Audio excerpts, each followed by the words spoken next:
L'accord Ramoge vient de lancer la célébration de son 40e anniversaire en présence du souverain, du ministre de l'Environnement italien, du ministre d'État, de l'ambassadeur de France à Monaco, ainsi que de nombreuses personnalités. Les participants ont ainsi pu visiter des navires spécialisés dans la lutte anti-pollution amarrés sur la digue flottante du port Hercule, notamment la Vigilante et le Costaud pour Monaco, le bâtiment Jevoli Shuttle pour l'Italie et l'abbaye Flandre pour la France.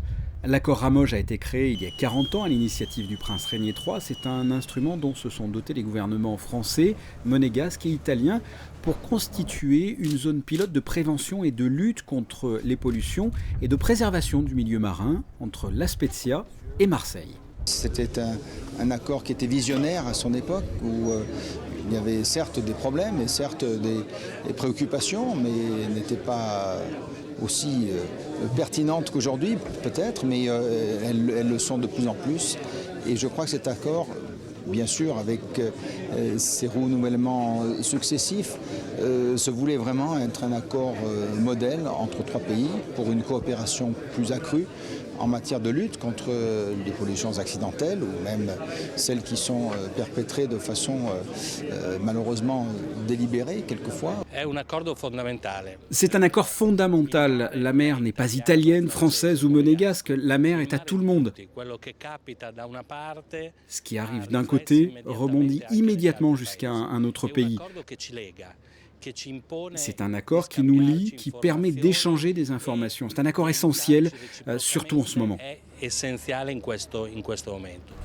Après les incidents survenus à Gênes la semaine dernière, 500 tonnes d'hydrocarbures échappés d'une raffinerie, l'accord Ramoge-Pol n'a jamais été autant d'actualité. Il a été activé à cette occasion pour la première fois. On a vu la pertinence de cet accord et de ses exigences en matière d'alerte, en matière de mise en place de certains moyens de lutte contre ces pollutions accidentelles.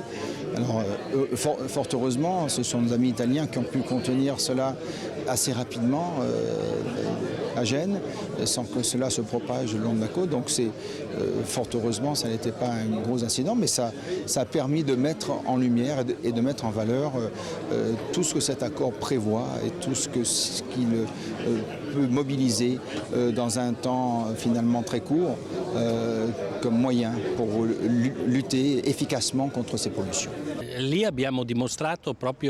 Nous avons pu démontrer l'utilité de Ramoge dans le sens où, dès que c'est arrivé, nous avons pu alerter les autres parties prenantes de Ramoge, c'est-à-dire la France et Monaco, pour qu'ils nous viennent en aide et savoir ce qui s'est passé.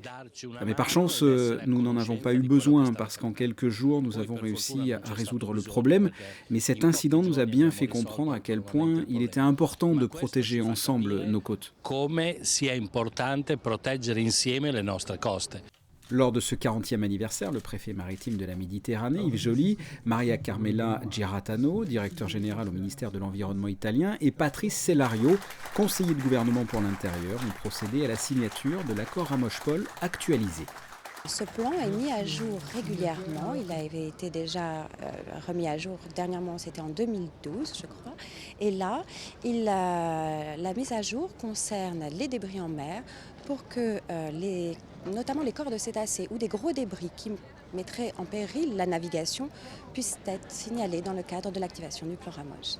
Et sachez qu'un exercice de lutte contre les pollutions en mer, Ramoge-Pol 2016, est organisé dans les eaux monégasques par la préfecture maritime de la Méditerranée avec le déploiement des moyens de lutte anti-pollution des 3 pays membres.